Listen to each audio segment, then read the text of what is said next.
This is kind of a long story, but I am 19 and want to leave my job and go find a new one I can do part-time so I can finish school. My boss is okay with me leaving, but the problem is that he won't be able to support me anymore if I do, which means I will lose everything I own, and now I don't really know where to turn. I came here when I was 16. A guy I knew got a big suite in the hotel, which is one of the nicest ones in Dallas. We had a party here. We were drinking, and it got out of control, and people threw up in the room, causing a lot of damage around the hotel and stealing a bunch of things. The next morning, I woke up to the manager and security yelling at me. My friends were all gone but left me sleeping. The manager took me to his office, and I was crying and begged him not to call the police, so he said I could start coming in after school and helping them clean rooms and do dishes in the kitchen to work off the money from all the damage, and he wouldn't call the police. After a few weeks, I told him I couldn't anymore because my parents wouldn't drive me since I wasn't bringing home any money to save, and they said he was taking advantage of me, but I just didn't want to tell them I was working to pay off the debt, and I didn't listen because I knew they didn't know the full story. So he bought me a used bike to use and said he wanted me there every day until the debt was all paid plus the bike. Over the next couple months, he got more and more demanding, and every time I asked how much more work I had to do, he always just said he'd tell me when I'm finished, and if I didn't want to, he could just call the police. So I just kept working and doing what he said. He changed my hours to 4 to 12 every night, and it was affecting my school.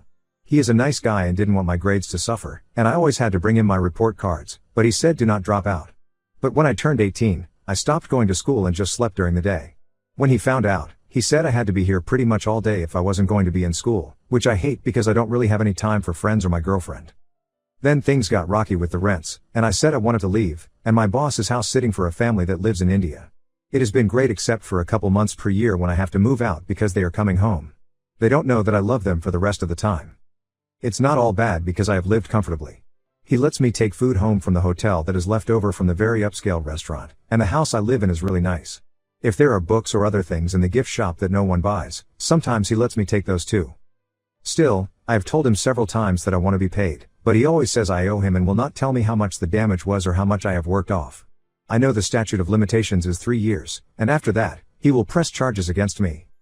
So yesterday was exactly 3 years ago, and I told him that I knew he couldn't have me arrested any longer and that I wanted to quit. He said that's okay, but he bought my bike, all the good-looking clothes I have, and all the essentials I've needed since I was 16. Now he's saying if I don't work for him anymore, I can't live in the house, and I have to give back all the things he bought me to use during my job. He has got me a lot of things, but I have seriously no money, so there's no way I can leave the job. When I need something, I just ask him, and if I'm doing well at work, he will buy it for me. So I don't even know where to start to rebuild my life after this place. Are there resources for cases like this? Is there a way to make him let me do everything until I am on my own 2 feet? Thank you, Reddit. Edit, Monday morning. Wow, I am so overwhelmed to look again this morning and see all the responses. I couldn't believe how much bigger a deal this was when I realized it. I know from an outsider perspective how crazy this must look, but it was just so easy to fall into this thing and hard to get away from. I called 2 law offices today, and both were closed, but I filled out the contact form, so hopefully they will call me back. I also tried the police, but they said it sounded like a civil issue and said I should contact a lawyer also. I told them what you guys said, that he was basically using me as a slave, but they said that unless he was physically detaining me against my will, there was nothing they could help with. Thank you so much for all the help. Update 1. Thank you all so much for your advice this weekend. I'm literally in the middle of the craziest day of my life today. Looking back, I feel like my situation was way over the top, but it took hearing all of you say it, calling it slavery, and then going and talking to these lawyers for it to really hit home what he has put me through over the past 3 years. I'll write more later, but I just want to give a quick update because I am so excited that I can hardly focus. Yesterday, I googled the top employment law firms in Dallas and sent some emails. I got a call from a lawyer saying he wanted to meet with me first thing in the morning. My mind was racing all night, and I didn't get to sleep until after 3 a.m., and I needed to leave by 7. I printed out about 50 pages of emails I have had with him over the past 3 years. I never delete anything, and also made notes from some of his voicemails. After about 5 minutes of talking to me this morning, he asked if it would be okay for some of the other lawyers he works with to join us, and I spent about 2 hours answering their questions and taking them through everything. The moment this all sank in for me, how big a deal this is, was when I saw one of the lawyers tear up a couple times while I was talking. Sincerely, it never felt like such a big deal to me before, but now I am seeing it in a whole new light. In the end, they said they would 100% take my case, and I wouldn't have to pay them anything up front. They just need a few days to do some research before we meet again and talk about the details, which is going to happen on Friday. Like a bunch of you said, they told me it's a lot more than just a pay issue and that there are a lot of parts they need to explore about lost wages and also criminal charges that he will 100% face, but that they need to talk about the strategy first. They also said, since I'm over 18 now, that my parents don't need to know anything or be involved in any way. When we were finishing, the main lawyer I was talking to asked what I was doing the rest of the day. I told him I thought I was going to play it cool until we actually sued him, and I would go to work after this.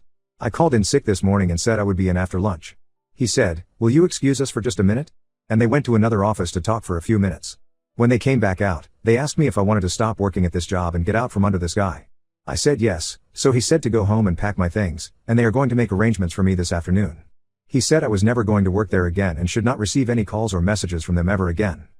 So I've been home now for a few hours packing, and then I got this email from their office. I'm going to replace places and names with the word blank, so I don't dox myself. Hello. It was a pleasure meeting you this morning. Blank asked me to get in touch to share details of the accommodations we would like to provide as well as some logistical information in advance of your Friday meeting. We've made a 30-day reservation for you at blank, which is closer to our offices. I've attached a copy of your reservation confirmation.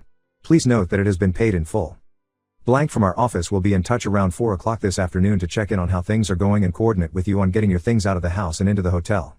She will also provide you with some spending money for any immediate essentials and get you set up with an UberX account to make transportation to our offices a little easier next time. Although we hope to represent you in these matters, we are providing these accommodations at no cost and with no obligation on your part. This is intended to help bring more immediate stability to your living situation so you can focus on the next steps in your life. Thank you again for getting in touch with us. We look forward to seeing you again soon. Warm regards. Blank. I'm assuming they are willing to do all this for me and spend all this money because they think they are going to make a lot of money from it. Which probably means I'm also going to come out well. So I am beyond thrilled with how this is turning out so far and 100% want to work with them. I still have a ton to pack and just wasted an hour on the internet, but I'm going to get back to it now. Thank you all so much for pointing me in the right direction. Update 2. I posted here a couple years ago when I was stuck working for someone who threatened to have me arrested over some room damage my friends caused. Sorry, I can't find the post, but some of you may remember. A lot has changed since then, and the advice I got from all of you has been such a big part of it that I have thought about this frequently and wanted to come back and write something to update you. The firm I hired was the best thing I could ever have hoped for. They got me out of under his thumb immediately and helped me get back on my own 2 feet without having to be under my boss, my parents, or anyone else. During the days after that, I basically lived in their offices for a few months when this started since we were going through 1,000 emails and voice messages talking about the context behind them all and trying to make a long timeline of events and tell them everything that ever happened with him. It was so emotionally draining, but their team was very supportive and helped me get through the hard times. When it was all laid out in front of me, the guilt over what I did to my life really took hold. How could I be so stupid? It's so obvious what he was doing, etc. Simple math said that none of this made sense, but I just didn't see it. I think part of it was because of my parents and not wanting to listen to them so much that I decided they had to be wrong when they tried to get me to stop. My lawyers started talking to my boss and his lawyer, the hotel chain's executives, and also to the police, and they said there were also some issues that made it possibly a federal crime. None of that registered with me how serious it was.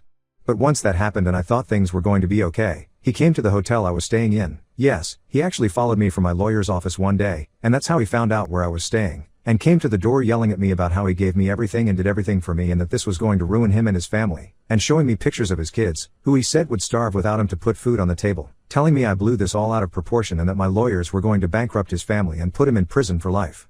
They never said anything to me about that, and I didn't want his family to suffer so much, but he was also being really mean. He had never yelled at me like this before, and even though he never hurt me in the past, this time I was actually scared.